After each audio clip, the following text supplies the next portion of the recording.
In this time, Sean. Welcome to Still Talking. I'm your host, your host, Sean Rigsby. This is your co-host, uh, Big Easy. Big easy. That went exactly as I planned. That went exactly. That was amazing. we're not editing anything out. Well, you might as well go ahead and keep it up and introduce our guest here, Sean. So tonight we have Christopher Lewis from Paps Hilltop Honey and Distillery in Bainbridge, Ohio. OH. Guys, how you doing? Good man, how Awesome. you Good, good. It's a pleasure to have you. Honored to have you here. Well, I Always appreciate you look guys forward having to. me on. You guys had some pretty heavy hitters on here. I'm just a little old fella from Southern Ohio. I'm privileged to be on here. So We're all just little old fellers from Ohio. So you're in good company. It's a lot of good things come from Ohio that we don't get a whole lot of credit for. That's very true. Well, I mean, it is what it is. But so, Chris, tell us a little bit. Well, actually, you know what? Go ahead, Ian. What you drinking on, Sean? Well, it would be disrespectful to not be drinking Hilltop Distillery, Knock 'em Stiff Moonshine. You was down there not too long ago, right? Yep. Right. You sound, I remember you sending pictures. You was down there. Did you have a good time? Oh, absolutely. The distillery, hell yeah, you had a good time. So, absolutely. So, go ahead. So you said down in Cincinnati because I'm be in Cincinnati one time here soon down through Kentucky. You travel for this semi-pro football stuff, so might have to stop in there. Oh yeah, we're right on 50. We're easy to find. So I'm being discreet because I'm still at work, so I'm drinking blackberry tea. But I have our blackberry shine here, hooking up my little tea here. So give it a little kick, a little Arnold Palmer. Just give it a little kick. Make it a John Daly. So I went ahead and busted out some Still Rights. Got that vanilla spiced rum. Oh, cool. I was feeling vanilla spicy, so that's good stuff. Hard to go wrong there. So what you got in the jar over there, Sean? What is that? This is his Knock 'em Stiff. Actually, ask him. Tell us a little bit about that. That is our multi-grain. That's kind of our first shine. It's 100 proof. Majority of it is Ohio blue claried corn, a little bit of rye, a little bit of barley in it. It's probably our best seller. And I started out to do 100% corn, and then we ended up using a little bit of rye and barley just to kind of spice it up a little bit. So, and came out very well. And this summer, we're actually going to start putting some of that in barrels and let it age and see how that works out. So. That Ohio blue corner, man. It's hard to go wrong. That's great. It's hard to go wrong. Yeah, Schoolhouse Farms up north of you guys, I think. Schoolhouse, yep. Yeah, I just got some Ohio blue from them. Oh, did you? Oh, yeah. Yeah. Bond's a great guy. I mean, we're going to partner up on a corn liquor here this summer. We're going to use a combination of the Blue Claridge, Bloody Butcher, and Silver King, and see what we can do with that. So. Nice. So tell us a little bit about how what sparked your interest in this well, I mean, there's a lot of family history. My family's from southeast Kentucky. My great-grandfather had 7 sons, and a lot of them were involved in distilling. Our family farm is down near Cumberland, Kentucky, close to the Harlan County line. We've had a lot of family do moonshine. We had a few of them get busted and sent up for it. Our family farm, actually, my grandpa bought that from a cousin. We actually had a blind moonshiner in our family back in the 30s. Blind Willie Sturgill. He made shine and had a 1,000-gallon still underneath the house.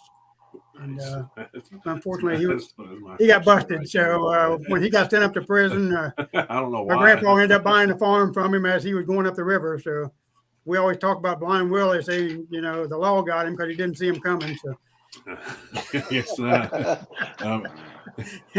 makes you we wonder how you started got out, the name Blind Willie. Yeah, Blind Willie. I got to come out with a label for Blind Willie, and out of respect for him. He got away with. He had a girlfriend that did all the heavy lifting, and he kind of did everything by sight and smell. And I hand him credit; he was able to do 1,000-gallon still for years without getting busted. And That's somebody knocked on him in itself. Yeah, underneath the house. That's underneath the house, man. That's some big. That's balls of steel right there. Yeah. He had balls bigger than that still. But growing up, I always heard about moonshining, and we go to family reunions down in Kentucky, and you'd always hear about people, hey, so and so got to run moonshine. And then probably about 8-9 years ago, my brother Mark and I started getting interested in learn about it. So we went down to some classes. MB Rowland has a distillery down near Paducah, Kentucky. And probably 8-9 years ago, he was offering classes in distilling. So Mark and I went down there and took some classes and kind of got our feet wet. And then we played around on our own. And then probably 7 years ago, Sugar Land Distillery had a distiller for the day program where you could buy somebody a package and basically go and work give them free labor for it. Well, actually, you paid them to be your free labor for a day. But so Mark's 50th birthday, I bought the package and we went down and spent the day at Sugar Land, kind of, got to play around and got the fever then. And then over time, Mark and I have always had a honey farm for years. We've done honey. And so we started talking to Greg at Sugar Lands, and we came up with a joint project where we would take their honey or their barrels after they dump them and put honey in them and age the honey. And then after the honey was aged, we take it back to them. They sell it there at the distillery. So that kind of led to us being more involved. And so every time we go down and deliver honey, we get to spend a day at the distillery playing around the back there, and just kind of got the fever more and more. And then, we started experimenting. Our buddy Mike Hurley, he got involved. So there were 3 of us. We were down there experimenting and having fun with it, and decided to go legal with it. So Kate, my wife, she said, well, if you're going to make this kind of investment, she wanted me to go to Moonshine University down in Louisville. So I did that, did their program, kind of learned the business side of it. From there, in May of 2020, we bought our building, started ordering equipment. It took us about 2 years with COVID and everything to get all of our permits and everything approved. But we started producing about a year ago, really about right now. We started production, and then we got approved for sales back in September. This past fall, and so it's done well. We kind of hit the ground running. We just have a 100-gallon pot still Kevin Gordon made for us. We run it as much as we can just to keep the shelves stocked. And so like I said, it's done pretty well for us, and we're looking at expanding maybe next summer, adding a few more stills, and 1,000-gallon under the house. Yeah, well, I'm just throwing out ideas. I don't know where I got it at, but I'm just throwing that out there. Nice, that's awesome. Yeah. We got the next 5 years kind of planned out on different things we want to roll out. We want to do a bourbon. We want to do a rye whiskey. We're going to take some of our Knock'em Stiff. Our buddy Mike Hurley did a kind of a test run where he took the Knock'em Stiff and put it in a barrel that's been coated with honey and let that age for a while. And man, it came out with a really great whiskey that had the honey flavor. And so we're going to start doing that in bigger quantities this summer. We're doing several flavors. We're going to roll out some more flavors this summer. We currently have 5 different flavors plus the Knock'em Stiff. We're going to roll out a cinnamon shine, a coffee flavored shine. We're going to do an caramel apple pie. So we've got about 7 or 8 flavors we want to roll out. We're going to stick our toe in and try to do the sipping creams. Hoping to do that sometime this year, and do a couple flavors of that. And we've had a lot of people ask for that kind of stuff. So sipping creams are hot, and just like everything flavored, that's what sells. And when it's sweet, yeah. So you guys 40, 50 proof, and yeah. you guys got a lot of honey. Do you do anything with mead? Do you do anything making We have, honey wine? yeah, I've got a bunch of mead in my basement. Actually, we've made, just trying to, because you got to let it Yeah. step for a while and, kind of keel out. So Yeah. my wife wants to, she eventually wants to open a meadery up and, do some honey wine. Yeah. I like it. It's got to do different flavors of it. And Yeah. yeah. You ever distill it? You ever make a shine from it? Nah, I've got a bunch of it in the basement. I should run through the still and just see what happens. You'll be pleasantly surprised. Is that right? And how smooth it comes out, man. Old Bumble Shine. Oh, cool. Maybe try you a small batch and just see how you like it, man. I really liked how the honey came out that I ran last time. That's cool. So, you might give that a shot. It might be something else going on your shelf. Yeah, yeah. I mean, that's a good idea. I can't drink a whole lot of wine because the sugar content just kicked my butt. It seems like to give me a hell of a hangover. So I can drink liquor, but the wine I got to be careful with. So. If you can't drink it as wine, then turn it into shine. Yeah, that's what I'm thinking. then you don't need to drink a whole lot of it because if you do, so nice. Well, if you do venture and give it a shot, let me know how it turns out. I'm interested. I will. Yeah. Yeah, I think that'd be good. Because you made some, what, was it a few years ago, Easy? Or was it a year ago? It was like 2 years ago. And it was man, it was good. Was it? It was real nice, especially at a higher proof. I really enjoyed it more. Oh, cool. I did too. You get a lot of the honey flavor come through for you? Yeah. More at the higher proof, it seemed like. It was straight honey. 3 pounds per gallon gives you the Ohio honey that I had gave me a starting gravity of 107.4. Cool. So like the recipe and the scale ratio is perfect. If you're doing all honey and you want about 10%, about 3 pounds per gallon will give you a solid 10%. Oh wow! For your start, and I went a little not traditional, and I used the bread yeast with it.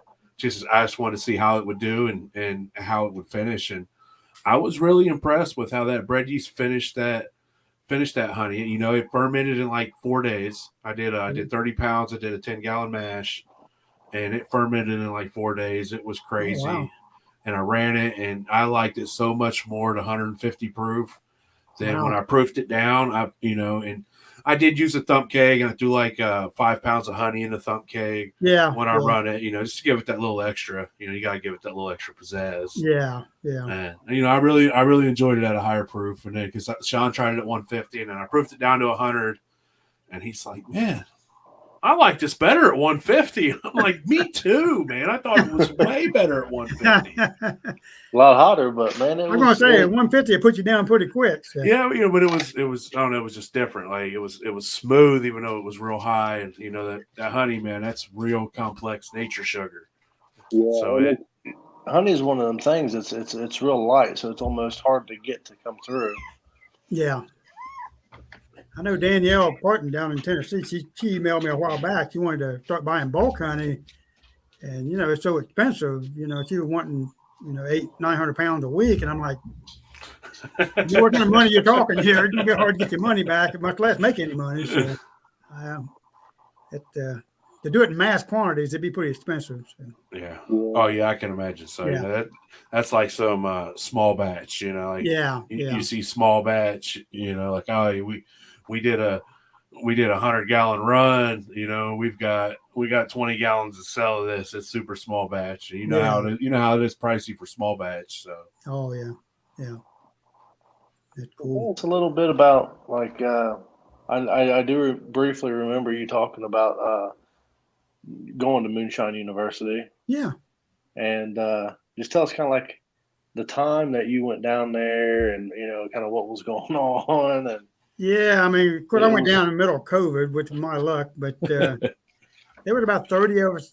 I'm glad I went. It was very, it was a lot of information in 1 week time. Everybody in my class, they were more geared toward the bigger facilities. I mean, these guys were talking about spending $2-3 million on their distillery, and like I said, I'm just a little fellow from Southern Ohio, and I'm sitting there trying to translate these figures here and scale it down to my size. And there's a lot of good information. I've been back a couple of times for the barrel aging classes and stuff like that. So, I mean, those kind of class, the Moonshine University Distillery for the week, it kind of gives you a taste of everything, but they really don't, focus on a lot. You just have a lot of information thrown at you. It's more about the, getting licensing, the process for licensing and the startup and all of that. Say it was very expensive. I will say that, but I basically had to take that information and kind of scale it down to my size, and I've got all the reference materials and all that, and I still refer back to that from time to time. But yeah, it was a unique experience. So. It's all about that knowledge gained. Oh yeah. Yeah, that's all it's about. It's about that knowledge. I mean, it was a good networking experience. I mean, I Yep. still talk to guys from some of the bigger distilleries. I mean, we talked to people from Woodford, and there were several guys that worked for Jim Beam there, so it was kind of interesting. But it was definitely, I think, it was definitely made for guys that are doing it on a much larger scale than what I'm doing. So. So your distillery, do you just sell at the distillery, or are you in stores or anything like that? Or Yeah, right now we're just at the distillery selling. We do have several bars and restaurants that have contacted us about carrying our products, and we're going to start doing that this summer. We kind of started our circle small there in Bainbridge, and kind of expanding a little bit out. We're going to be going into Chillicothe and Hillsborough. There's some bars that are going to carry our shine. I haven't looked into as far as doing selling through the state, where they put it on the state liquor store shelves and all that. State control. Yeah. I mean, I think we're going to kind of keep as much control over it as we can, just by doing the bars and restaurants. And, keep it in your pocket as much as possible. Yeah. The government gets enough of it, that's for sure. So. They get more than you do. That's for sure. Yeah, they do. Yeah, they do. And they act like they don't. Act like you're getting ahead, but really you're getting them ahead. So. And they're not afraid to take it, because they come in every month and just sweep it right out. So yeah. Well, that's the thing about them, is they're a business that don't lose ever. No risk for them. I got to worry about paying for overhead and jars and labor and grains and all that. And once they get it on the shelf, they come in and take theirs right off the top. So. Yeah, that's exactly right. What was that? I was going to ask one other question. Can't remember what it was now. Saved my life. That's normal, though. It happens about once a show. Old age, man. So what was the first thing you ran? Like, when you first started? We ran, we were flying blind. We ran from corn liquor, and we just took sweet corn, and we had a 30-gallon little stainless steel we got from Hillbilly Steel way back, and we just started playing around with that, and we would do 30-gallon batches of corn liquor, and we started playing around with the rye and barley and different kinds of corn. Our problem was we never wrote anything down, and normally by the time we were done running, we were drunk on hoot owl, so we couldn't remember what we did. If we had a real good batch we liked, half the time we didn't write it down. So, but corn was our first, and we just kind of went from there and tried different things. And then trying to age it in barrels, and we get the little 5-gallon barrels and 1-gallon barrels and age them. Probably one of the neatest projects we did was for Mike Early's daughter. We got married, and we did a run about a year before they got married. We did a run and put it in barrels, and they were able to have it there for the wedding and pop the barrel open. So that was a cool experience, and it really came out good aging in the barrel. And nice. Yeah. So that just seemed like it, just kind of leads to another. And I mean, even today we come up with different ideas, and, hey, we got to try this. And so I got stuff planned out for the next 5 years to do everything I want to do. So. Floor, man. Get her done. Now, you had talked about how you grew up around moonshine. Yeah. Was you ever able to find any old family recipes that you use now, or is it? Yeah, all just, actually, I was talking to a cousin of mine down. He's still in Kentucky. He's a moonshiner down there, and he was talking about a mash bill that his grandpa, who was my Uncle Bruce, and he said, hey, my grandpa Bruce and your grandpa ran this recipe, and I said, well, hey, let me see how it goes and all that. And I said, what's in the mash bill? And he's like, well, we're doing so much corn, rye, and barley, and it is very close to what we ended up doing with the knock'em stuff, which I thought was kind of neat. Nice. So I don't know if that's something that I inherited in my back of my mind, but it turns out that my Uncle Bruce's recipe is very close to the knock'em stiff recipe. So it was in your DNA. You just it didn't must know have it, been. I was kind of freaked out when I heard about it. I was like, damn, Like, really? Yeah, Nice. That's cool. Yeah, so he got a still. I need to get down and see him, and I got a cousin that he says he can take me back to the spot where Blind Willard had his still. So I got to get my hiking boots on, and hopefully this spring we're going to go down and do a trek through the mountains and find old Willard's chopped up steel. So might find an old jug somewhere. Like I ain't about hiking at all. Yeah, but I would definitely pony up for something like that. Yeah, I'm going to have a try. I'd love to find something I could bring back and put in the distillery. It's kind of a a little memorabilia thing. So. Yeah, I'd be like, Sean, just take some pictures and show them to me.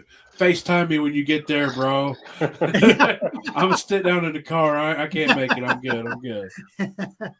This old back won't let me get there. Oh yeah, it's rough, man. Those old mountains. I mean. You get down that part of the country, the mountains are just straight up. My grandpa's farm, it was about 40 acres, but man, 30 of it was straight up a hillside. So it just sat down in little valleys.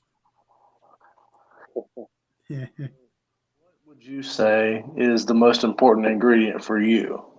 Like you have to have good water, or do you have to have good grains, or?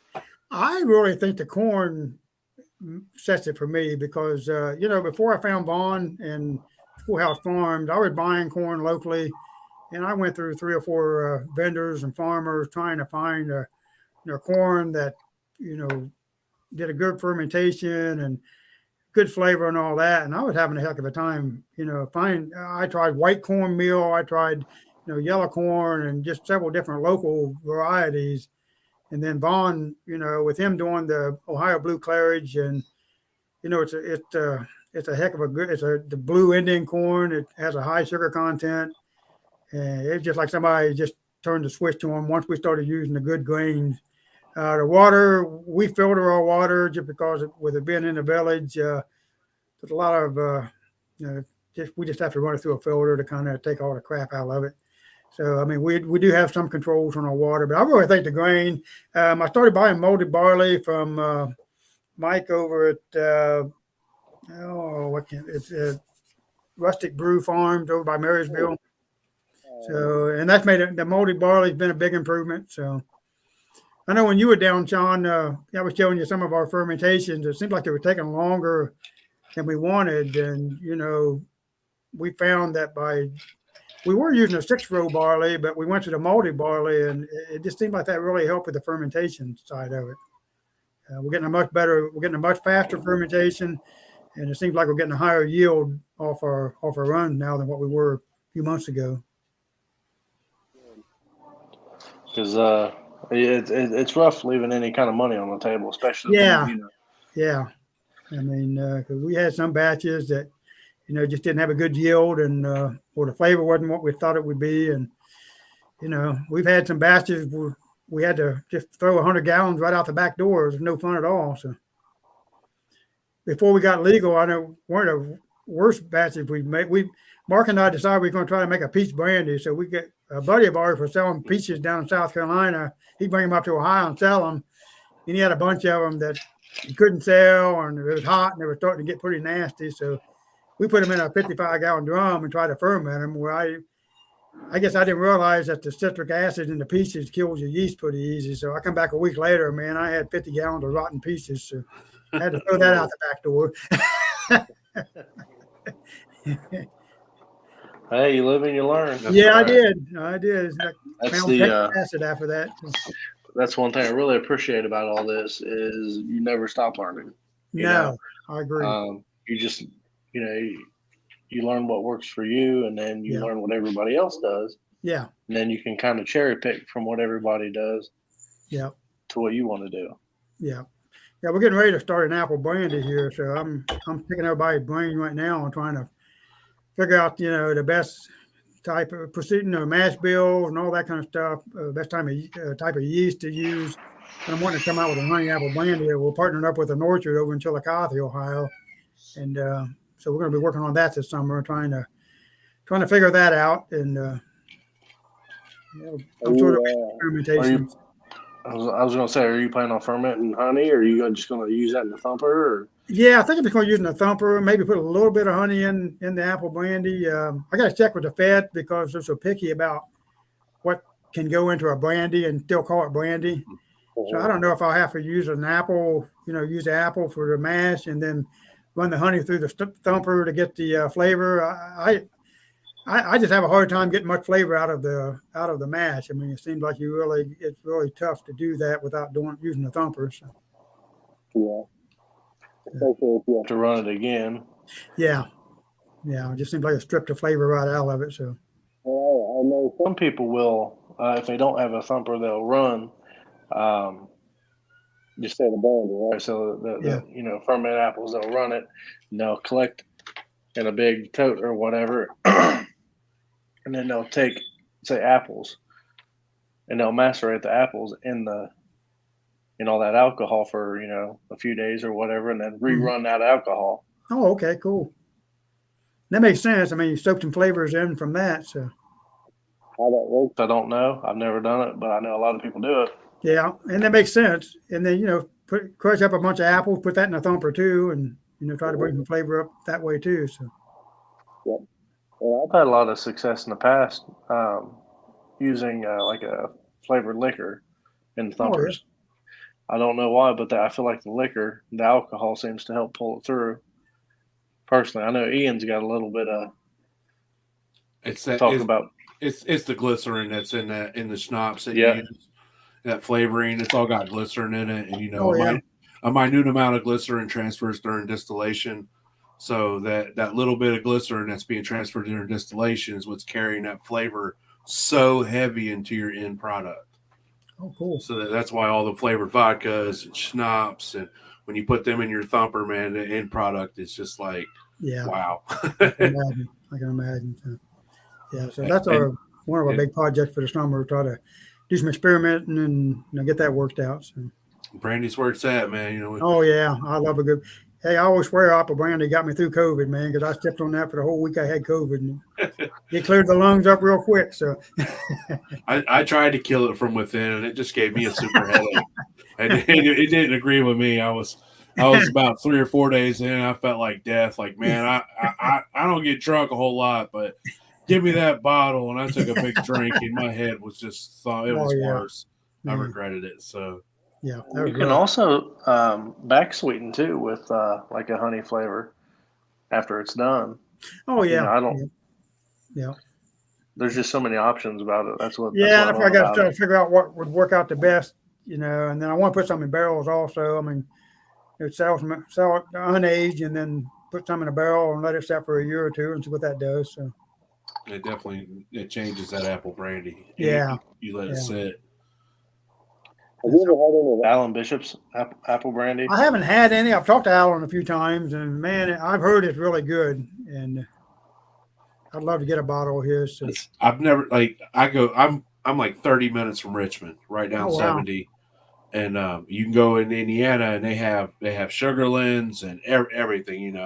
They got a huge selection of Alan Bishop's from the Spirits of French Lick, but I've never seen any apple brandy there from him. So if I ever see some, I'll snag up what they got, and I'll get it down to you. But yeah, I got to go. Like every time we go into Richmond, we stop at this liquor store because they have such a bigger selection than we have here in Ohio. Because obviously, we all know why. Yeah. And so whenever we're out there, I'm always like, I'm taking pictures of the Sugarlands jar. It's like Sean. And he's like, you're an asshole, like I am. I love you though.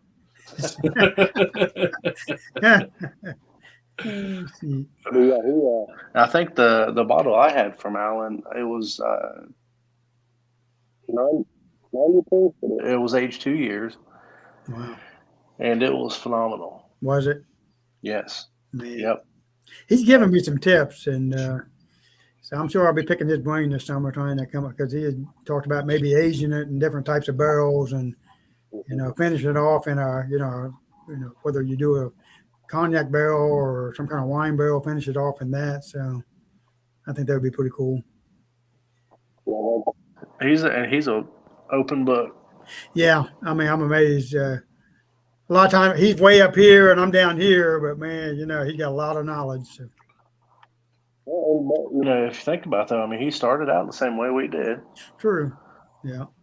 He just dedicated his life to it and learning and all the methodologies behind it. And he's I think he's worked for several distilleries that do the apple brandies, haven't he? I mean, I think he told me he worked for Copper and King down in Louisville one time. Yeah. And I think do they do a lot of apple brandy? Yeah, they do a lot of brandy. They actually they don't do much distilling matching in there at Copper and Kings. They basically bring wine in and just run it through the copper pots. And I think when Alan was there, they were doing distilling and mashing in and everything. But now I know I was down there a couple of years ago, and their big thing now is a lot of different brandies, but they age them in different types of barrels. Like they have one to age in a Woodford barrel, and another one aged in a cognac barrel. And I mean, they're kind of going for niches like that. So, but I picked up a couple of bottles. It's good stuff. So. Okay. So are you planning on, as far as say stills go, are you planning on getting another from Kevin Gordon? Because I've seen where he had built a 150 for Richard. Richard. Yeah, I talked to Kevin about it. We text back and forth, and he told me he was building a couple for Richard at 150, and because I have a 100-gallon still from him now, and I'm like, look, if I build on the back here, I want to stay with the copper pot, but I'd like to get a little bit bigger. And so he told me, he said, well, see how Richard does with these 150s and see how they operate and everything. But, I don't see myself ever going to a column still or anything like that. I just love the copper pots and as long as I can, I want to do that. So. My opinion, if you go to a column still or something to make vodka, you might as well just source it. Yeah, because I mean it's going to be 190 proof and no flavor, so. Yeah. I mean those things, yeah.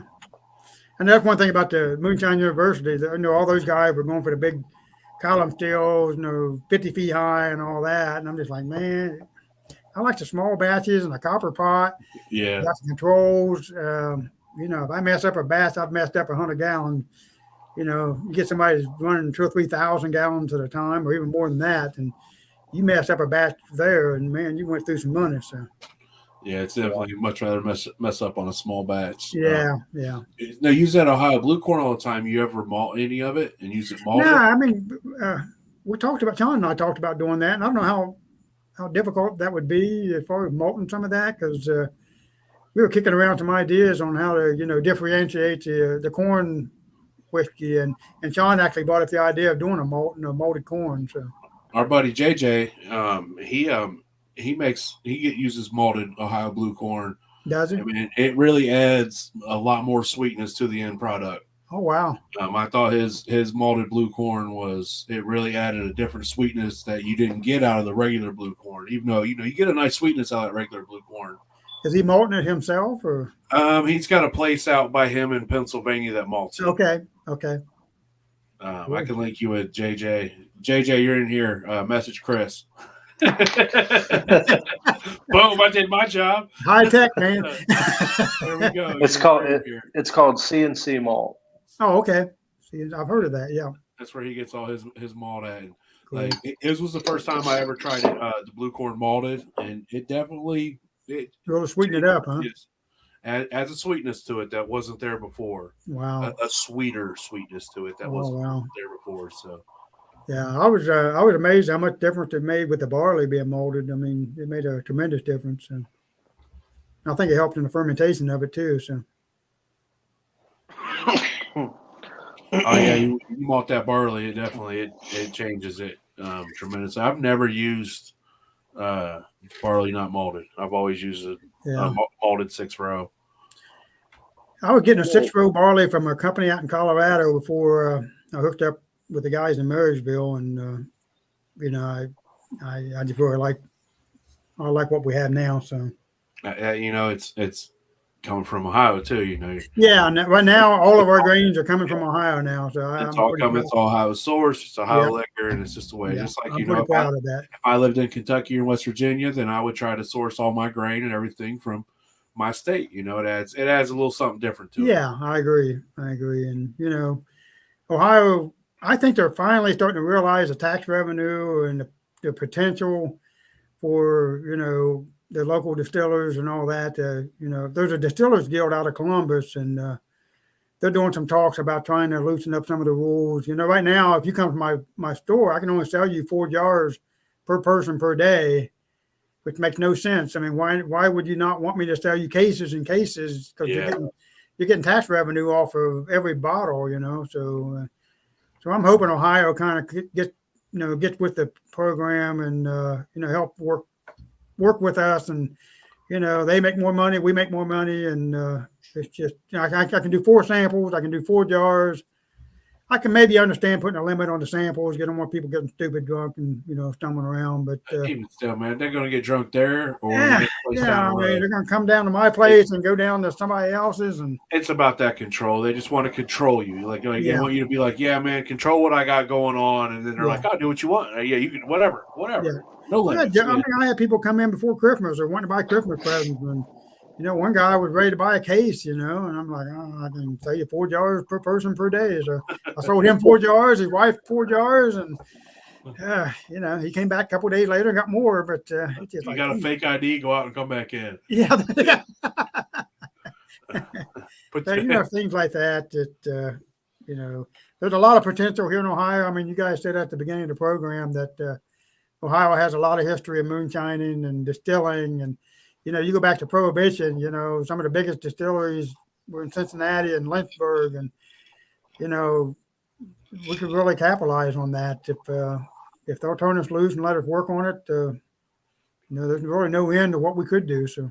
Yeah, we're the last stop for the Midwest before you get out west. We're the last stop before the flatness. Exactly. So. A lot. It's weird. A lot of Ohio is hilly, and a lot of Ohio is flat. Yeah. I mean, flat. Yeah, you get up, close to you guys and go farther north. It's flat country up there. So where I'm at in Dayton, if you head north or west of me, it's just nothing but flat nothingness. Wow. If you head east and south, then you start getting closer to the Appalachians. Like we're the last stop of the Appalachians, and then that's it. It's just flat nothingness. Like when we was driving up to Flat Rock from Versailles, it's just nothing but windmills. Oh, wow. Giant turbines for 2 hours, just nothing but turbines the whole way. And then as soon as you get into the Dayton area, the Miami Valley, you got you got some terrain. Yeah. Hey. I got about 30 acres at my farm, and I don't think I have a flat piece of ground on the whole ground. I mean, the whole place is just up and down hills, and yeah, it's crazy. That reminds me when I go out to Hooches, it's just all up and down hills. Yeah. Like you come out of the barn drunk, you're probably going up at the bottom. Oh, yeah. You're never going to make it to the door. Like, what? I'm just staying here. If you fall down, you're going to keep rolling for a while. So. I'll see y'all in the morning. Bring it side by side down and help me get up. So do you use a certain kind of yeast? Do you use like a distiller's yeast, a bread yeast, turbo yeast? Yeah, I started out using Firm Life yeast out of Louisville because I met the guy down at Moonshine University, and we still use it. I've been using Red Star, using that a lot. So those are my 2 go-tos right now. So I got to find a good brandy yeast. Yep. Well, I guess it depends for what kind of fruit the apples. Is that what you're? Yeah, doing apple brandy. Yeah. That would be an Allen question, probably. Yeah, yeah. I had good success with like a 71B. Yeah, the old bread yeast. I mean, I've used bread yeast on apples. I think it gives it a different little nutty twang on the back end, kind of pie. I'll dump bread yeast on anything, just because I want to know. I want to know how it's going to taste. Yeah. And if I like it at the end, and I've been pleasantly surprised so far. Like I use it on my banana brandy because I think it gives Oh it wow. like Nutty flavor. but nutty bready flavor on the back end No, of you it. just using Fleischmann bread yeast or which one? Staff Instant. Cool. From Gordon Foods. Okay. Yeah. I might give it a try. That's what I used on the show. It ferments at a lower temperature, Oh, okay. fairly decent. Did you add I any have no nutrients or anything like complaints. that to it, or? Not No, to a sweet mash. No. Okay. not at Cool. all. Like it's just colder.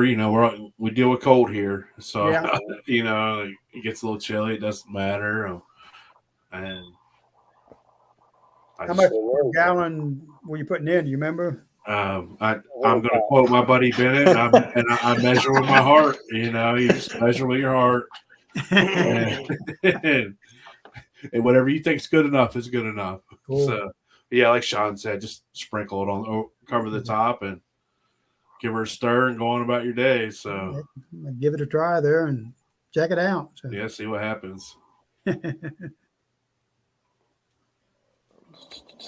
I'd be intrigued. Apples they got all in skins, maybe a natural ferment. Yeah. That would definitely be a question for somebody. It's not me or Sean.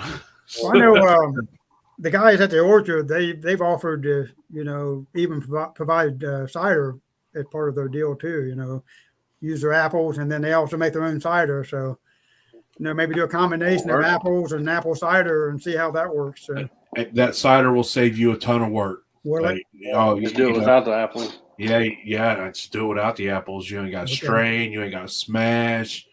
You ain't got to worry about it. They got a heck of an operation over there in Chillicothe, and I mean they go through a ton of cider. And he's like, "Look, if you want to run the cider through and see what that does, and that'd be me. Matchup. That'd be me. I'd be like, "Yeah, give me that cider. What's our gravity? All right, put some bread yeast in there. I'll see you in 5 days. We're good to go. Let's run it." What'd you say their phone number was? Yeah, I'm so about cider. Yeah. That's the way to go. Some people think that like some people ferment with the seeds in from the apples. Yeah. Like traditional apple brandy's done with seed in. Some people don't like the seeds. Some people think the skins give it an off flavor, so they'll peel them. Like there's just so many different ways that you could do it to get what you want. But it's like, hey man, that's cider. That's the best part of the apple. Like, it's the best part of the juice. I mean, they make a good cider, and I think it seems to me like they use a champagne yeast or something as part of their cider making process. So. Yeah. I have no idea how cider's made. I just know it's delicious. I'm going to have to go over and check out their operation. I know they make a ton of it, and they sell a bunch of it. So. I just thought it was just straight squeeze, just squeeze into the jug. Like, here you go. Yeah. But I have no idea. So yeah. And I bet they got. I wonder if I bet they make a good apple butter. Ooh, yeah, they do. Yeah. See, they have a festival every fall. We go set up with the honey, and while we're there, they're making homemade apple butter. And man, I gained 20 pounds just being at the festival between the cornbread and beans and the apple butter and all that kind of good stuff. So I gained 5 pounds listening to you talk about it. Yeah. That's just how it goes. And it was well worth it. I'd do it again. Oh, yeah. I mean, it's no doubt.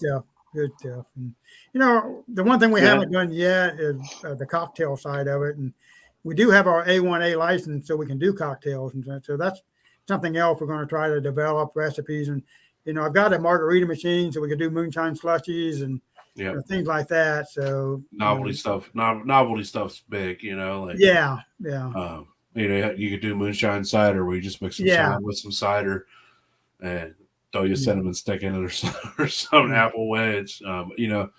Cocktails are big money makers because you use this much alcohol and that much juice and you got an $8 mix drink. Yeah.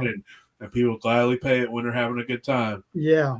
So that's something we're going to be working on. And that's one of the reasons I want to build onto the back. I mean, Sean's been in our place. We're kind of compact. I mean, I bought the building thinking we had plenty of room, but man, once you start bringing equipment in and, setting stuff up, it's like, crap, we ain't got enough room. And So our village is getting a new sewer in this summer.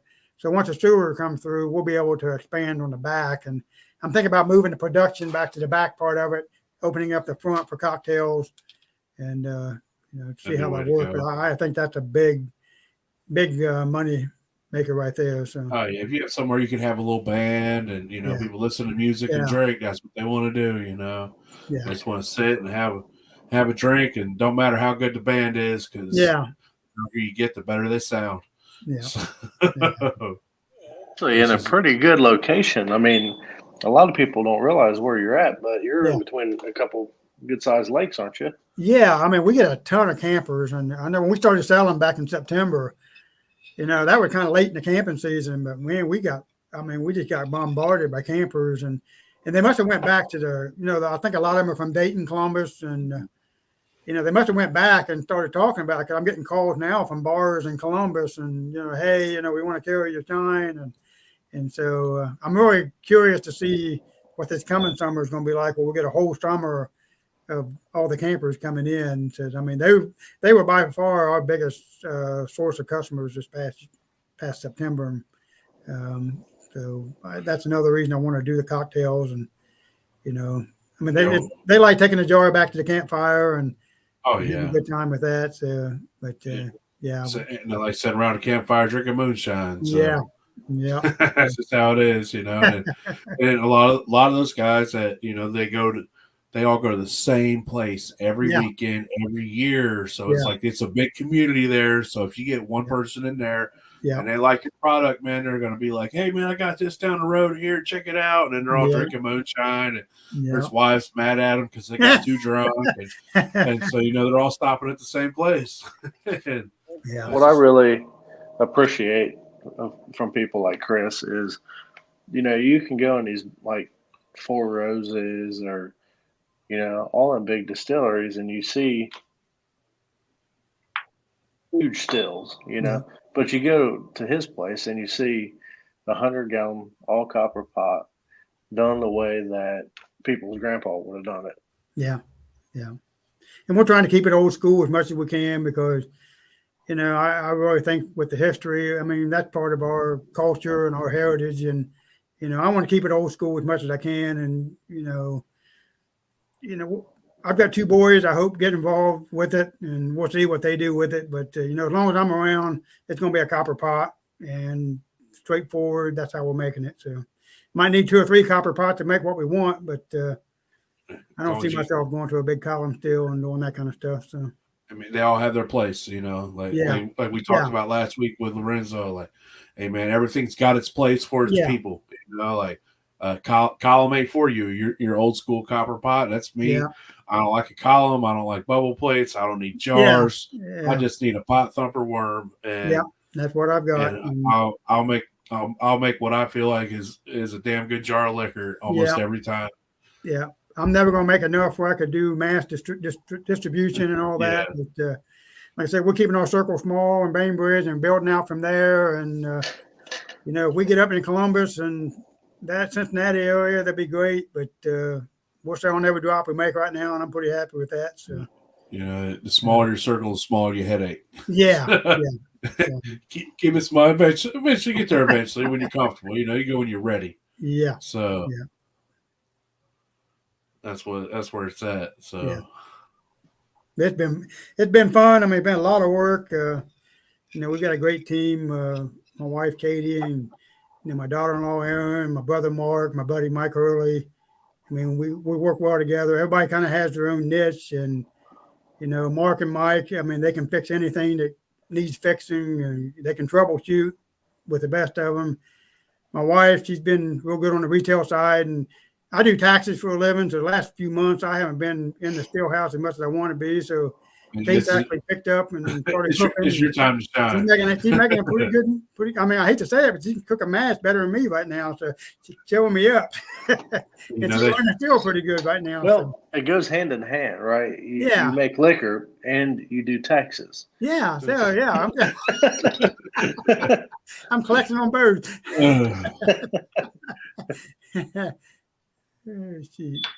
Times. Good times. So if you had any advice to give to somebody who's wanting to start up a smaller distillery like yours, from the ground up all by yourself, what would that advice be? I tell you, if I could write a book on how not to start a distillery, because I made every mistake you can make, I think, when you did it. Because the biggest thing I would tell people: do the homework. Take the time and really consult and do your research and all that, because there's a lot more to it than I ever dreamed as far as the legal side of it and getting everything set up. So, are you down in Portsmouth? Are you down by Portsmouth? Now we're closer to Chillicothe. Okay. We're between Hillsborough and Chillicothe on Route 50. So. Okay. He's 1 hour and 6 minutes from my doorstep. All right, I'm going to Portsmouth in a couple weeks for a preseason football game, and cool. I'm like, who's around Portsmouth? I gotta have somewhere to stop. I can't just go down there for football. I gotta make a trip out of it. That's me. I think Brian Silcott's located down there. Yeah, he's down way. Nah, he's a little far. He's past where I'm going. I want to between here and there. I've been there. Stop down there and get you a hose clamp or two. hey, jar polish. You know how it goes. So.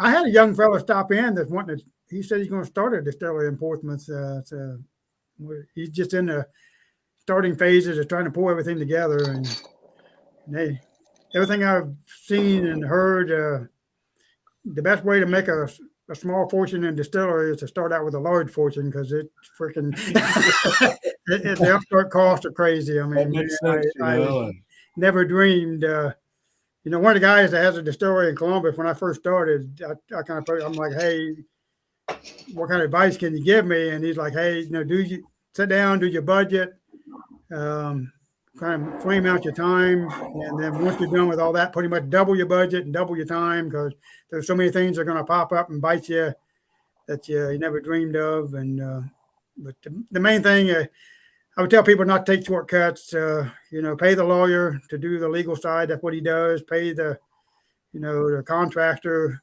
We have to use a lot of with the health department, and I was amazed we had to get involved with the EPA and the health department and all that stuff. And they all have things they look for. So if you don't get it right at the beginning, you're going to go back and redo it and fix it the way they liked. There's really no shortcuts. So.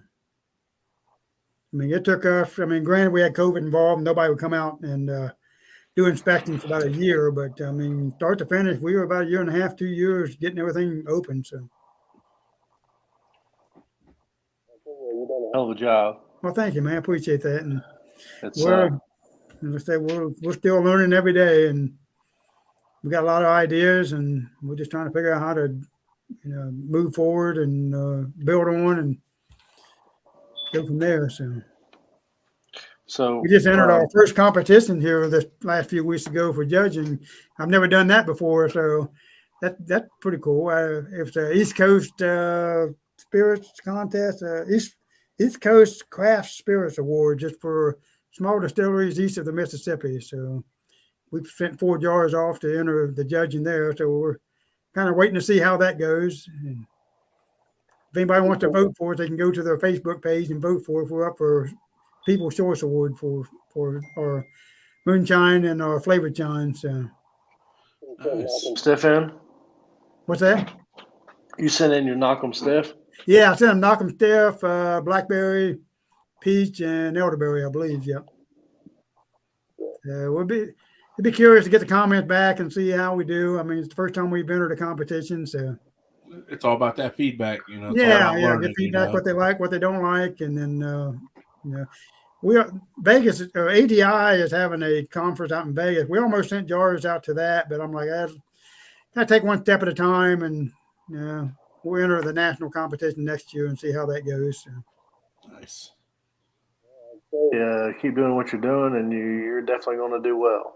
Thank you, man. I appreciate that. And of course, we got the festival coming up here, the Farm to Bottle Festival coming up in Wilmington in August.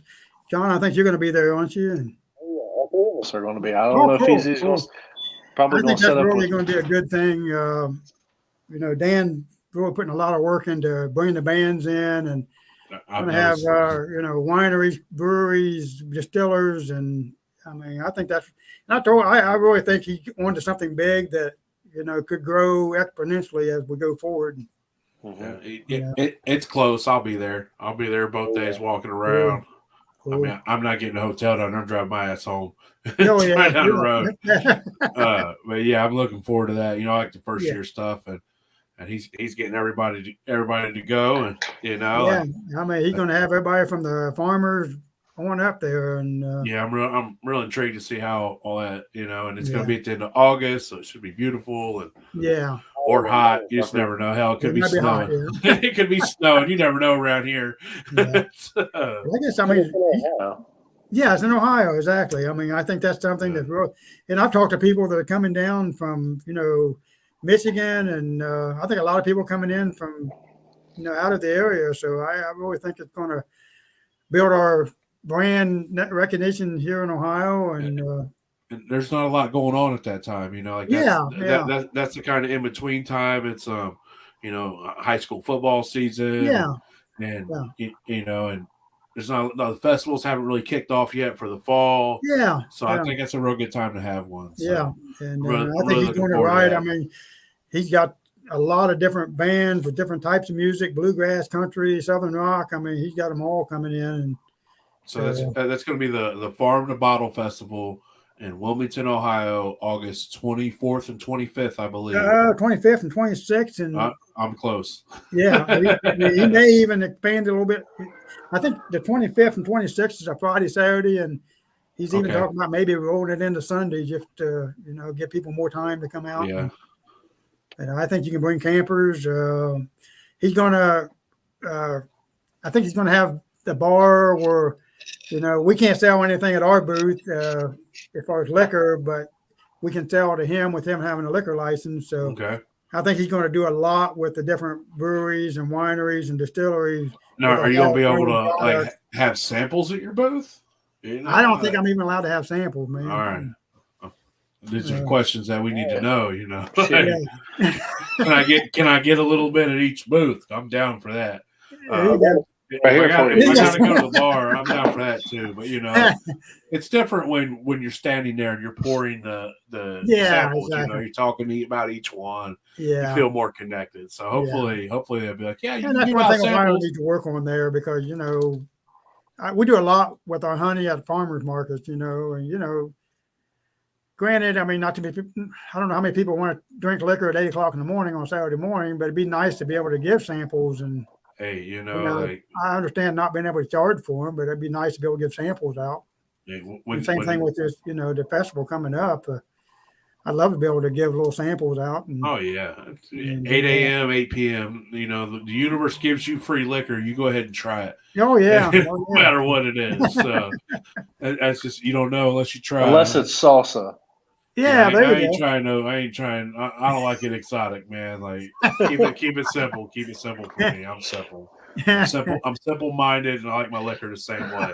So, keep it simple for me. But I think that's going to be a good time for everybody, and I think a lot of you guys from the TV show are coming there, and I've seen. He's inviting just guys that were contestants, winners. Yeah. So that's really cool. Yeah. I'm definitely looking forward to that. I think more so because it's close to home. I always like to bust people's balls in Tennessee and Kentucky. Ohio makes the best liquor there is. I always say the other two states got to cover it up with wood. That's my opinion. The only other moonshine festival around here is Straitsville. That's about 2.5 hours away, and so it's just nice to get something a little closer. Yeah. I really think. I think that could get as big as he wants it to get. So. And it's not just he's not like, oh, this is a moonshine festival. It's like this is a farm to bottle, and if it goes from the starts at the farm, ends at the bottle, we're going to have it here. We're going to feature it here, so you can come here, and Sean's going to wind up with 4 more goats, and probably 3 more stills because he's got problems. But they're good problems. I think they're doing fermentation. Doing some different exhibits and stuff like that. It'll be live still building. The 10 Cup guy up in Wilmington, he's going to do something with apples that weekend, and nice. Yeah, there. Is it? Silcott building. Oh, okay. Cool. Yeah. I don't know what he's gonna do or whatever, but It's that's going to fold bottoms. folded bottom boys. Folded bottom. That's right. That's right. Love old Brian. We got to give shit where we can. That's just Yeah, how there we you roll go. around here. He It's gets all it good back. fun. So. Yeah, he gets it back. It's all good fun, man. We all love each other. Do on here in I think about a month or so, month and a half. He'll be on. Oh, cool. Cool. But Cool. yeah, I'm We should have Good, done it easy. on St. Patrick's Day. I didn't even think of it. I'm just saying, man. Leprechaun. Leprechaun. Yeah. It ain't a joke if you say the punchline, Sean. Come on. Like, everybody knew what it was. I still accept you, though. And this is awesome. Good times. Good times. For being on and taking the time.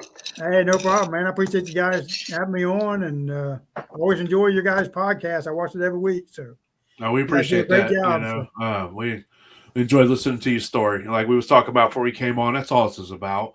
Yeah. This is about your story, the guest. We want to hear your story. Yeah. Whether it's you started small to your distillery, or you was on TV and we didn't get to hear your backstory. Like we want to hear you. We want to hear your backstory. We want to know about you. We want to learn why you do things the way you do. Yeah.